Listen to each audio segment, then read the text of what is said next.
गौ माता की, गंगा माता की, भारत माता की।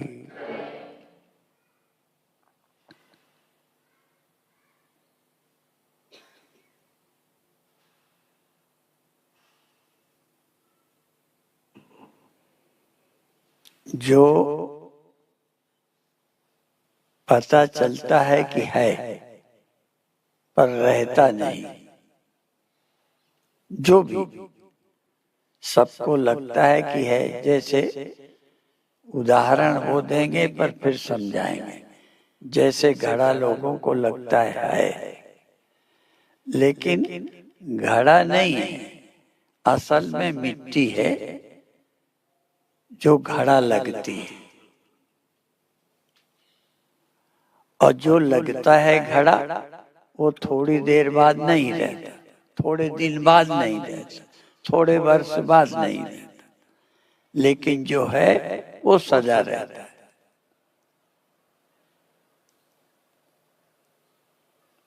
पहले बताया है, आज फिर स्मरण दिलाते हैं कि घड़ा भी लोगों को है लगता है, ध्यान देने पे पता चलता है कि मिट्टी है। और वो दोनों दिखते हैं, घड़ा भी और मिट्टी भी, लेकिन आध्यात्मिक दृष्टि से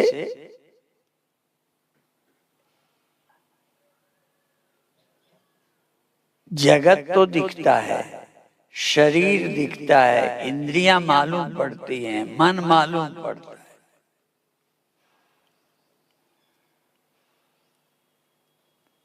पर चेतन आत्मा मालूम नहीं पड़ता। फिर भी थोड़ा ध्यान दे दें तो चेतन भी मालूम पड़ता है।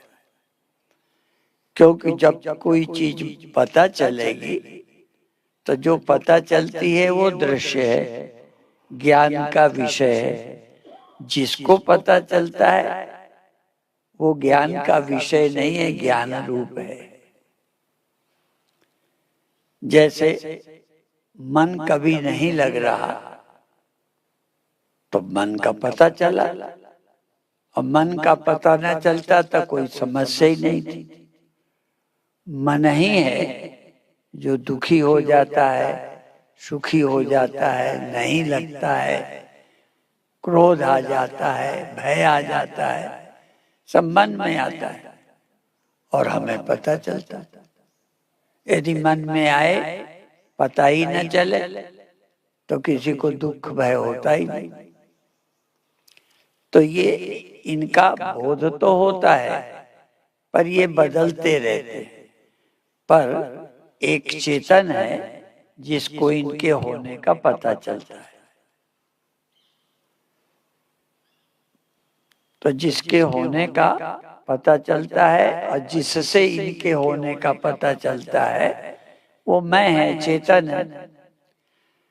अब सबसे कठिन क्या है कि ये चेतन जितने अंतःकरण हैं उतने चेतन मालूम पड़ते हैं। जितने शरीर, हर शरीर में मन, अंतःकरण, और हर अंतःकरण में चैतन्य, इसलिए चेतन अनेक लगते हैं। चेतन एक मालूम नहीं पड़ता, इसलिए जो मालूम नहीं पड़ता उसी के जानने के लिए ग्रंथ होते हैं और गुरु होते हैं।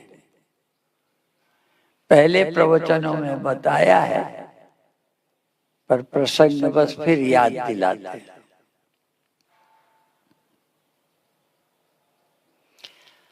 अज्ञात ज्ञात ज्ञापकत्वम शास्त्र लक्षण।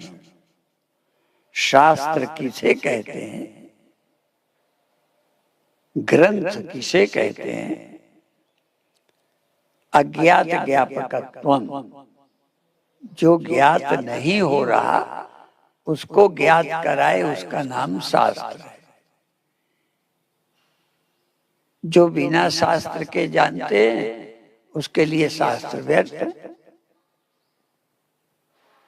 हमें गर्मी लगती है, सर्दी लगती है, इसके लिए शास्त्र और गुरु नहीं है, हमें अपने आप पता चलता है। तो जिसका पता बिना गुरु के ग्रंथ के चल जाए, उसके लिए ग्रंथ की क्या जरूरत। इसलिए भूख लगती है तो हम कोई गीता में नहीं पता लगाते, या गीता जिन्होंने नहीं पढ़ी उन्हें भूख का पता नहीं चलना चाहिए, पे चलता है। सर्दी गर्मी का पता जो रामायण नहीं जानते, गीता नहीं जानते, गुरु जिनके पास नहीं है उनको भी पता चलता है। पर कुछ बातें बिना गुरु शास्त्र के नहीं पता चलती, उसके लिए ही गुरु की आवश्यकता है, ग्रंथ की आवश्यकता है। इसलिए सूत्र बोला अज्ञात ज्ञापकत्वम शास्त्र लक्षणम। शास्त्र किसे कहते हैं? कहते हैं जो हमें पता न चलता हो उसको जना दे। तो हमको पता नहीं चलता कि हम सर्वत्र हैं, इस शरीर में हैं, ये पता चलता है। हमारे स्वप्न हुए, दुख हुए, हमें पता चल जाता है। हमें सब जगह का ज्ञान नहीं है, हम सब जगह हैं ये ज्ञान नहीं है। तो गुरु और शास्त्र किस लिए हैं? आत्मा व्यापक है, आत्मा सब जगह है, आत्मा में ही सारा संसार है, ये पता नहीं चलता। इसके जानने के लिए गुरु की आवश्यकता है। केवल मंत्र लेने के लिए गुरु नहीं है। गुरु है जो आत्मा को ब्रह्म जना दे। आत्मा में ही सारा संसार है ऐसा जना दे, ऐसा भाव प्रकट कर दे, वो गुरु है। और जब ये जान जाए तो इसको नहीं भूलना, याद रखना। कोई आदमी परवाह न करे, कर्तव्य का पालन न करे, तो लोग कहते हैं इसके जीवन में प्रमाद बहुत है, आलस्य, प्रमाद। तो प्रमादो वही मृत्यु, प्रमाद ही मृत्यु है। जिसको जान गए उसका ध्यान न रखना प्रमाद है। तो प्रमादो वही मृत्यु, प्रमाद ही मृत्यु है। तो पहले जानने में प्रमाद नहीं करना। जैसे आज ये बच्चियां आलस्य का त्याग कर, प्रमाद का त्याग कर योगासन, प्राणायाम, कीर्तन, रामायण पढ़ रहे हैं, सूर्य नमस्कार करते हैं, आसन करते हैं, मरकटासन करते हैं, तो ये करते हैं। और करना भी आसान है, करने को तप नहीं कहा। गीता में एक जगह कहा बहवो ज्ञान तपसा पूता। बहुत लोग ज्ञान तप से पवित्र होकर, बहवो ज्ञान तपसा मद भावा मागत। बहुत लोग ज्ञान तप से पवित्र होकर ब्रह्म भाव को, मेरे भाव को, परमात्मा भाव को प्राप्त हो गए। तो ज्ञान बड़ा तप है, कर्म भी श्रम है, तप है। किसान तप करते हैं, सैनिक तप करते हैं। कोई भी काम बिना मेहनत के नहीं होता, मेहनत तप है। तो ज्ञान तो बहुत बड़ा तप है, ये सबसे कठिन है। इसलिए ज्ञान तप से पवित्र होकर बहुत लोग ब्रह्म भाव को प्राप्त हुए। और ब्रह्म भाव प्राप्त हो जाए तो इसके स्मरण में प्रमाद नहीं करना चाहिए, बार बार इसका स्मरण करते रहें, जिससे दुख, चिंता, जन्म मृत्यु का नाश हो जाए, भेद बुद्धि का नाश हो जाए। भेद बुद्धि फिर सिर न उठावे, इसके लिए प्रमाद का त्याग करना चाहिए। और प्रमाद मृत्यु है, याद न रखना मृत्यु है। इसलिए हम सब बड़े भाग्यशाली हैं, इस जानने के लिए मानव तन परमात्मा ने दिया है।